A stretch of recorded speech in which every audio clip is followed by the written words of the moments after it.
Welcome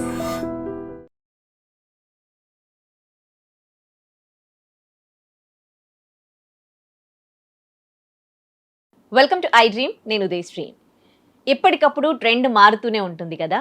ఇప్పటి వరకు కూడా పెళ్ళి అనేసరికి అసలు pre wedding shoot, haldi, mehndi అని గ్రాండ్ డెకరేషన్, రిసెప్షన్ అని కొన్ని లక్షలు కోట్ల రూపాయలు ఖర్చు చేసిన యువత ఇప్పుడు కొత్త ట్రెండ్ ఫాలో అవుతున్నారు, మైక్రో వెడ్డింగ్. అలా డబ్బులు వేస్ట్ చేయకుండా తక్కువలో దగ్గరి వాళ్ళను పిలుచుకొని ఏవైతే డబ్బులు వాళ్ళు పెళ్ళికి ఖర్చు చేస్తారో ఆ డబ్బులతో ఒక ప్రాపర్టీ కొంటున్నారు, అక్కడే పెళ్ళిళ్ళు చేసుకుంటున్నారు. ఇదే మైక్రో వెడ్డింగ్. ఇది చాలా శుభ పరిణామం కదా. మరి ఈ మైక్రో వెడ్డింగ్ వల్ల ఎటువంటి చేంజెస్ రానున్నాయి? సో దీని గురించి మనం మాట్లాడుకుందాం. మనతో మాట్లాడడానికి motivational speaker, family counsellor and public speaker Rajani Rama గారు ఉన్నారు. నమస్తే అమ్మ. నమస్తే ఉదయ. నిజంగా చాలా హ్యాపీ అనిపిస్తుంది ఈ మైక్రో వెడ్డింగ్ గురించి వింటే. ఎన్ని లక్షల కోట్ల రూపాయలు కదా, డెకరేషన్ పేరిట, లేకపోతే డీజే, ఇవన్నీ హల్దీ మెహందీ పేరిట ఎంత వేస్ట్ చేస్తూ ఉన్నాం కొన్ని సంవత్సరాల నుంచి. ఇప్పుడు అదంతా కాదని ఆ ట్రెండ్ని పక్కకు పెట్టి మైక్రో వెడ్డింగ్ తీసుకొస్తూ ఉన్నారు. సో దీనిపైన మీ అభిప్రాయం ఏంటి? అబ్బాయిల్లో చాలా మార్పు వస్తోంది ఇప్పుడు. ఏంటనంటే ఈ మధ్య కొంతకాలం నుంచి అమ్మాయిలు కూడా అబ్బాయిల్ని మోసం చేయడము, పెళ్ళైన తర్వాత లేకపోతే పెళ్ళికి ముందు బ్రేకప్ చెప్పి ఇంకొకళ్ళతో మళ్ళీ ఎఫ్ఐఆర్ పెట్టుకోవడము, పెళ్ళైన తర్వాత భర్తలను చంపించడము లాంటి కేసులు ఈ మధ్య అనేకం జరిగిన మీదట అబ్బాయిల్లో చాలా చేంజెస్ వచ్చాయి, అభిప్రాయాల్లో కూడా చేంజెస్ వచ్చాయి. ఇప్పుడు అబ్బాయిలు దాదాపుగా నాకు ఎదురవుతున్న అంటే చూస్తూ ఉంటాను, వాళ్ళందరూ కూడా ఫ్యామిలీ పక్షంగానే మాట్లాడుతున్నారు. ముఖ్యంగా తల్లితోనే ఉండటము, తల్లితో ఎక్కువ ఇంటరాక్ట్ అవ్వటము, అటాచ్మెంట్ తల్లితో ఎక్కువ ఉండటము, ఒక హోమ్లీ మెంటాలిటీగా ఉంటున్నారు చాలామంది నాకు చూస్తున్నాను నేను. వీళ్ళ ఆలోచనలు చాలా శాస్త్రీయంగా, చాలా న్యాచురల్గా చేస్తున్నారు ఆలోచనలు. దాని పరిణామమే ఈ మైక్రో వెడ్డింగ్. ఓకే, ఏమంటున్నారంటే ఇప్పుడు తల్లిదండ్రులు కష్టపడి సంపాదిస్తున్నారు ఆస్తులు. ఒకవేళ తాతలు సంపాదించింది ఉంటే వాళ్ళు డెవలప్ చేస్తూ కుస్తీ పడుతున్నారు ఒక రకంగా ఆస్తుల్ని డెవలప్ చేయడం, దాన్ని నిలబెట్టడం. కొంతలో కొంత వీళ్ళ చదువులకి, కొంతమంది ఫారెన్ పంపించడానికి ఇలా ఖర్చులు అయిపోతున్నాయి. పాపం ఎంతో అంతో ఆస్తి ఉంటే దాన్ని ఎలాగోలా మిగల్చాలి అనే తాపత్రయం పేరెంట్స్లో కనిపిస్తున్నప్పుడు పిల్లలు అబ్జర్వ్ చేస్తున్నారు.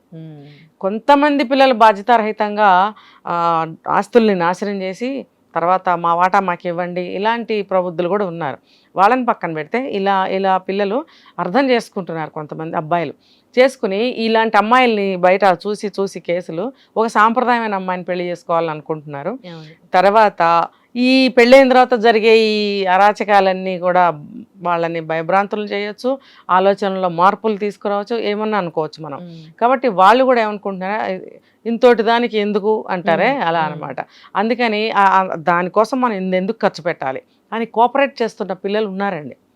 వాళ్ళు ఏం చేస్తున్నారు, మనం పాతకాలంలో పెళ్ళిళ్ళు ఇంటి ముందు పందిరేసి చేసేవారు ఒక 40 సంవత్సరాల క్రితం వరకు కూడా. తర్వాత ఇంటి ముందు ప్లేస్ లేదులేండి. ఉదయ విలేజెస్ సైడ్ వెళ్ళి చూస్తే మీరు ఇప్పటికి కూడా ఇంటి ముందు పందిరి వేసి ఉంటుంది చూడండి ఊళ్ళల్లో. కొంతమంది ఇంటి ముందు పెళ్ళిళ్ళు చేసినప్పుడు అందరికీ డబ్బులు ఉండవు కదా, ఇంటి ముందు లేకపోతే ఇంటి లోపల ప్రాంగణం లోపల పెళ్ళిళ్ళు చేసేవాళ్ళు కూడా గ్రామాల్లో ఉన్నారు ఇప్పటికీ, చాలా తక్కువ. అయితే ఇంటి ముందు పందిరి అయితే వేస్తున్నారు. అలా పందిరి వేసి అక్కడే పెళ్లి చేసేవారు. ఇప్పుడు స్థలం ఉన్నా లేకపోయినా కూడా ఇప్పుడు ఏం చెప్పుకుంటున్నాం, ప్రాపర్టీస్ ఏమైనా కొనుక్కుంటున్నారు, స్థలం కొన్నారు, లేకపోతే ఒక పొలం కొన్నారు, ఇట్లా ఏదన్నా అనుకో, ఆ ప్రాపర్టీస్ని మనము అప్పు చేసో లేకపోతే ఇంకో రకంగానో అమ్మేసో పెళ్ళిళ్ళు చేసుకోవాల్సిన అవసరం ఏముంది. మనం ఆ స్థలంలోనే మంచిగా పందిరేసి పెళ్లి చేసుకుందాం అనే సజెషన్స్ ఇస్తున్నారట. బాగుంది కదా.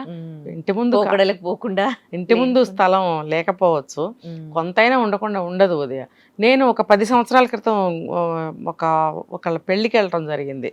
అది గుంటూరు సైడ్.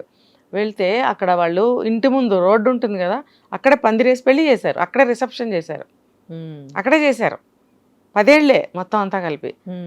మరి ఇంకా ఉన్నారు కదా, ఇప్పుడు వెతికితే ఇప్పుడు కూడా ఉంటారు అక్కడక్కడ. మరి అందరికీ స్థలాలు లేకుండా పోవు. ఇంటి ముందు ఆ గల్లీల్లో వాళ్ళ ఇంటి ముందు ఉన్న ప్లేస్ని యూటిలైజ్ చేసుకోవాలి. కాకపోతే కొన్ని రూల్స్ ఉంటాయి, పోలీస్ రూల్స్, ఇక్కడ బ్లాక్ చేయకూడదు అది ఇదని. అంటే రోడ్డుని అట్లా. కానీ ఇంకా అలాంటివి వస్తే ఏం చేయలేక బ్యాంకెట్ హాల్స్ తీసుకుంటున్నారు. అయితే ఇప్పుడు కొత్తగా ఏంటంటే మనం ఏదైనా స్థలం కొనుక్కున్నాము, ఈ అవకాశం ఎవరికన్నా ఉంది అని అంటే అక్కడ పెళ్లి చేసుకోవచ్చు మనం ఆనందంగా. ఇంకొకటి ఏంటంటే పందిరేయటానికి, తర్వాత భోజనాలు క్యాటరింగ్కి ఇవ్వడానికి, తర్వాత మ్యూజిక్కి కొంతమంది బ్యాండ్ పెట్టించుకుంటారు, రకరకాల డీజేలు ఎన్నో ఉంటాయి. కొంతమంది యాంకర్స్ని పెట్టుకుంటారు, కొంతమంది ఈవెంట్స్ పెట్టుకుంటారు. అందులో ఇవన్నీ అవసరమా? మన సాంప్రదాయంలో ఉన్నాయా? డబ్బులు ఉండి మనం ఒకళ్ళకి మించి ఒకళ్ళని బాగా చేద్దాం అనుకుని వెళ్తున్న పోకడలు. అయితే ఇలా మనకి ఏదైనా ఒక స్థలం కొనుక్కున్నాం అనుకో, లేదా ఒక కొత్త ఇల్లు కొనుక్కున్నాం అనుకో, చక్కగా మనం అక్కడ పందిరేసి పెళ్లి చేసుకోవచ్చు. మనకు చుట్టాలని, మీ వైపు వాళ్ళు మా వైపు వాళ్ళు ఒక 100, 150, 90 మందో ఎంతమంది ఉంటే అంతమందిని పిలుచుకొని చక్కగా ఇంటి ముందు పెళ్లి చేసుకున్నామంటే ఎంతో సుఖంగా ప్రశాంతంగా ఉంటుంది. మరి వంటలో అంటే నేను చెప్తా, వంట వాళ్ళని పెట్టించి చేసుకోవచ్చు. లేదు అని అంటే ఒక 40 సంవత్సరాల క్రితం అని చెప్తున్నా, మా చిన్నతనంలో ఏదైనా పెళ్ళిళ్ళకి వెళ్తే చుట్టాలు వచ్చేవారు కదా. ఎందుకు వచ్చేవారు? 10 రోజుల ముందు, వారం రోజుల ముందు ఇవన్నీ చేసుకునే పనులు, ఇంటికి కలర్స్ వేయించేవారు, ఇల్లు సర్దుకునేవారు, ఇవన్నిట్లో చుట్టాలు సాయం చేసేవారు. అసలు ఆ అందం, ఆ బ్యూటీయే వేరు కదండి. అసలు బంధుత్వాలు, బంధాలు అప్పుడు బాగున్నాయి. మళ్ళీ వాళ్ళ ఇంట్లో ఏదైనా అయితే వీళ్ళు వెళ్ళి అలాగే చేస్తారు. మరి తర్వాత వంటలు తెలుసా ఎలా చేస్తారో? కట్టెలపై వెలిగించి చుట్టాలందరూ కట్టింగ్లు చేసి ఇస్తే కూరగాయలు అవన్నీ 2-3 వంటలు చేసేవారు. వీలైతే ఆ మగవాళ్ళు కూడా సాయం చేసేవారు, ఆడవాళ్లే వంటలు చేసేవారు. మరి మగవాళ్ళు సాయం చేసేవారు, పిల్లల మధ్యలో మధ్యలో వీళ్ళకి కావాల్సినవి అందిస్తూ ఉండేవారు. పెళ్ళి అంటే సందడి అంటే అది. పిండి వంటకాలు అవన్నీ చేసేవాళ్ళు, ఇప్పుడు అవే పెట్టేవాళ్ళు, వడియాలు పెట్టేవారు, పచ్చళ్ళు పట్టేవారు, తర్వాత ఇంకా ఎన్నో అనమాట. అవన్నీ ఇప్పుడు ఆ అమ్మాయికి సారి పంపించాలంటే ఇంట్లోనే వంటలు, అరిసెలని, సున్నుండలని, వాళ్ళకి కావాల్సిన ఏమైనా మిఠాయిలు, స్వీట్స్ అన్ని ఇంట్లో తయారు చేసేవారు, కొనేవారు. ఏంటి అబ్బే, ఇంకా గట్టిగా మాట్లాడితే పిన్ని వరుసో, పెద్దమ్మ వరుసో, అమ్మమ్మ వరుసో, చిన్నమ్మమ్మ వరుసో ఆయన చుట్టాలు ఉంటే వాళ్ళు క్యానెల్తో వండుకెళ్ళేవారు తెలుసా. నేను నీకేమి ఇవ్వగలను అని ఆలోచిస్తే 2 రకాల స్వీట్స్ తయారు చేసి క్యానెల్తో పట్టుకెళ్తే ఇంక ఏ గిఫ్ట్ ఇవ్వాలి? నువ్వు అవసరం లేదు, ఇదే గిఫ్ట్. దానికి ఖర్చు, శ్రమ ఉంటుందా? మోసుకొచ్చారు ఆ ఊరు నుంచి, అదే వాళ్ళు ఇచ్చే గిఫ్ట్ అనమాట. ఇంకా పులిహోరలు అవన్నీ తయారు చేసేవారు, చేపలు యూజ్ చేసేవారు, చేపలు తడిపి ముతికినట్టు అనమాట, వాష్ చేసి దాని మీద తడిపిన బట్ట వేసి పులిహోరలు దాని మీద కలిపేవారు. మరి అంతా వీళ్ళే చేసేవారు. మరి మళ్ళీ వాళ్ళ ఇంటికి వెళ్తే వీళ్ళు చేసేవారు కాబట్టి వాళ్ళకి ఖర్చు లేదు, వీళ్ళకి ఖర్చు లేదు. మరి ఇప్పుడు క్యాటరింగ్కి ఇచ్చామా, వంట వాళ్ళని పిలిచామా అంటే ఆ ఖర్చులంతా పెట్టాలి కదా. కాబట్టి బంధువులు ఎందుకు రావాలి పెళ్ళికి అని అంటే ఇందుకు రావాలి. స్టైల్గా ఆ టైంకి వచ్చి వెళ్ళిపోయే సాంప్రదాయం ఇప్పుడు వచ్చింది, అప్పుడైతే అట్లా ఉండేది కాదు. కాబట్టి ఇలా బంధువులందరూ కలిసి వస్తే మనకి అన్ని విషయాల్లో ఇంకా బ్రహ్మాండంగా ఆనందంగా పెళ్లి చేసుకోవచ్చు. ఖర్చులు అన్ని విధాలా మిగులుతాయి. ఇంకా వెళ్ళేటప్పుడు చుట్టాలందరికీ బట్టలు పెడతారు. ఎందుకు? విశ్వాసంతో, ఆనందంతో, ప్రేమతో మాకు వచ్చింత సాయం చేశారు, మాకు బాధ భారం లేకుండా అనే ఇదితోటి పసుపు కుంకాలు పెట్టి పంపించేవారు, బట్టలు పెట్టి. ఇప్పుడు అది ఇంకో రకంగా తయారైంది. సో ఇలా ఏది తీసుకున్నా, ఫోటోగ్రాఫర్ కావాలంటే ఒక ఫోటోగ్రాఫర్ని పెట్టుకుంటారు, ఇంకా అది కొంచెం తప్పదనుకో ఏ రోజుల్లోనూ అది పెట్టుకుంటారు. మరి ఏది తీసుకున్నా ఇలా చక్కగా సింపుల్గా మన చుట్టాలతోనే మనం చేసుకుంటే, ఫ్రెండ్స్ని పిలవద్దా అంటే దగ్గర ఫ్రెండ్స్ని పిలుచుకోండి. మీకు చాలా ఇంపార్టెంట్ ఫ్రెండ్స్ ఉన్నప్పుడు పిలుచుకోండి. వాళ్ళు ఎంతమంది అవుతారో 15 మంది, 20 మంది, అంతకన్నా ఎవరు. వీళ్ళతోటి పెళ్లి చేసుకుంటే ఎంతో ఆనందంగా ఉంటుంది. అసలు ఆ అనుభూతే వేరు. అది ఒకసారి ట్రై చేయండి యువతుల్లారా, యువకుల్లారా. ఇది ఇంతవరకు బాగానే ఉంది, ఆస్తులు కూడా మిగులుతాయి. అవును, మిగులుతాయి, డబ్బు వేస్ట్ అవ్వట్లేదు. బట్ అంటే క్రియేటివిటీతో చాలా మంది ఈ ఈవెంట్ మేనేజర్స్గా, ఈవెంట్ డిజైనర్స్గా వస్తూ ఉన్నారు కదా, వాళ్ళందరూ కూడా డిపెండ్ అయ్యి ప్రతి దాంట్లో గుడ్ బ్యాడ్ రెండు ఉంటాయి. సో ఇప్పుడు ఈవెంట్ మేనేజర్స్ ఉంటారు, ఈవెంట్ చేసే వాళ్ళు ఉంటారు, ఆర్గనైజర్స్ వాళ్ళు, ఈ పువ్వుల బిజినెస్ ఒకరు, అండ్ క్యాటరింగ్ బిజినెస్ ఒకరు, డెకరేషన్ వాళ్ళు ఒకరు, ఇంతమంది ఆధారపడి ఉంటారు కదా. సో ఒక విధంగా వీళ్ళకైతే ఇది కొంచెం ఒకళ్ళు అడిగారు నన్ను, మేడం మీరు ఇలా చెప్తున్నారు మా బ్రతుకులు ఏమవ్వాలని. సారీ టు సే, ఏంటంటే నేను పెళ్లి గురించి మాత్రమే మాట్లాడాను. మిగతా అనేక రకాలైన ఫంక్షన్స్ ఉన్నాయి కదా. పొలిటికల్ దగ్గర నుంచి తీసుకుంటే ఏ చిన్న బయట రాజకీయ నాయకులు చేసే ప్రోగ్రామ్స్ కానీ, బర్త్డే పార్టీలు కానీ మా పిల్లలకి చేసుకుంటాము, ఇలా ఓణీల ఫంక్షన్లని ఎన్నో ఎన్నో ఉంటాయి కదా. వీటికి చేసుకోండి.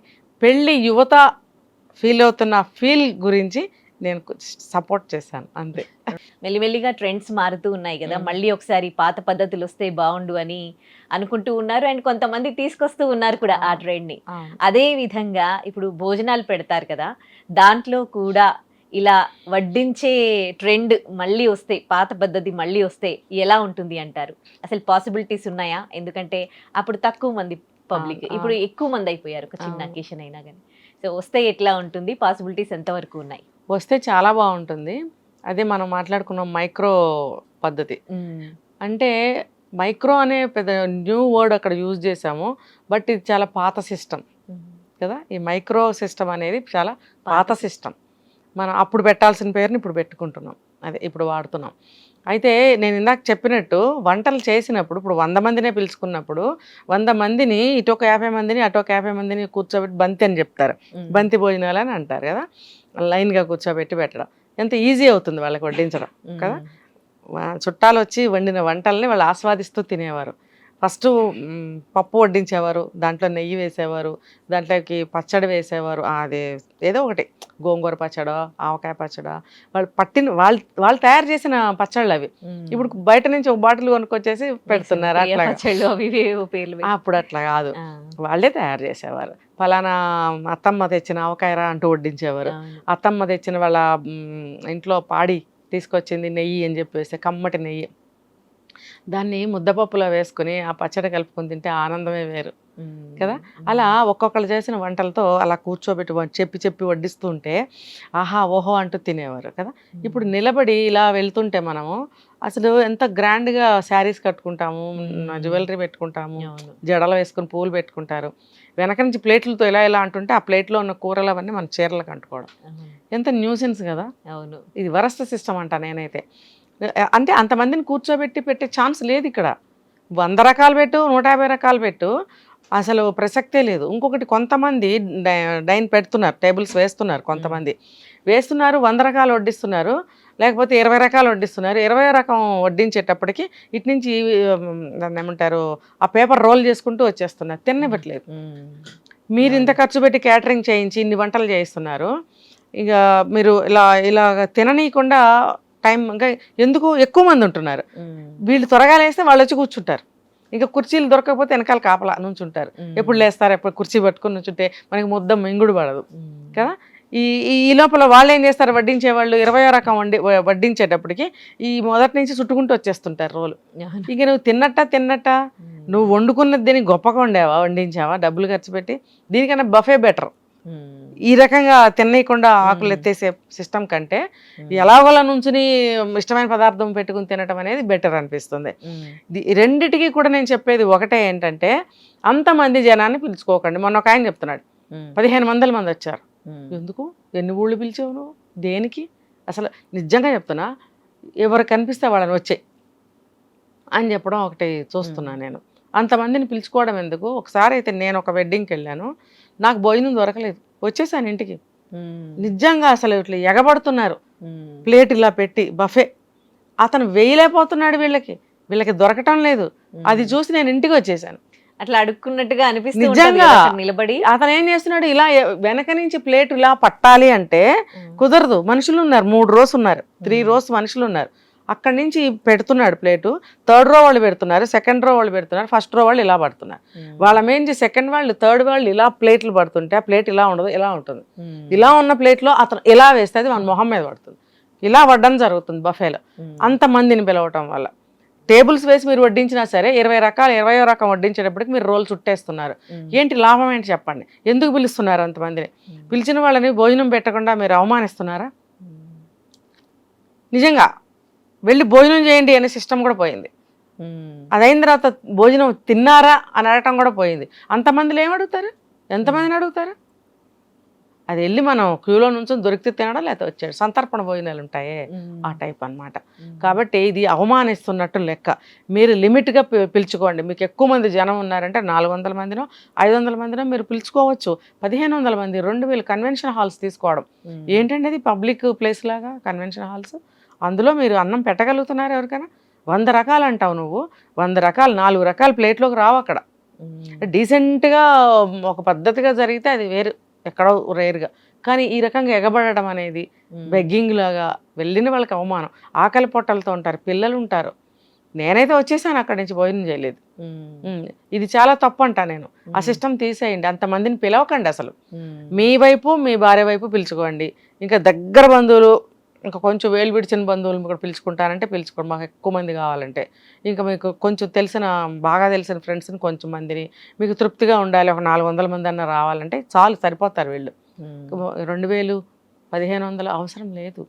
దీనివల్ల ఏమవుతుందంటే మీకు టెన్షనే. ఫుడ్ అయిపోయింది, ఇంతగా చెప్పొచ్చేది. ఫుడ్ అయిపోతే ప్లేట్లు పట్టుకుని ఉంచున్నారు. ఇది ఎక్కడ బాధ? వాళ్ళకి అవమానకరమే కదా. వాళ్ళకి అవమానం. పట్టు చీరలు కట్టుకొచ్చి వీళ్ళు ఆశీర్వదించి గిఫ్ట్లు ఇచ్చి ఉంచుంటారు, ఫుడ్ అయిపోయింది అంటారు. ఏంటి పరిస్థితి ఏంటి? అందుకని ఇలా చేయకండి, దయచేసి మీరు వచ్చిన వాళ్ళని సంతృప్తిగా భోజనం పెట్టండి, చక్కగా లిమిటెడ్గా పిలుచుకోండి, మీ ఖర్చులు తగ్గించుకోండి. డబ్బు మిగిలితే పిల్లలకి ఆస్తిపాస్తులు కొనిపెట్టండి, పిల్లలకి డబ్బు విలువ తెలియజేయండి. పిల్లలు అంటారు అది పెడదాం ఇది పెడదాం అని, మీరు తెలియజేయాలి. పిల్లలు కూడా అర్థం చేసుకోవడానికి ప్రయత్నించాలి, కానీ గొప్పలకి పోకూడదు. రైట్, మంచి విషయం చెప్పారు. Thank you.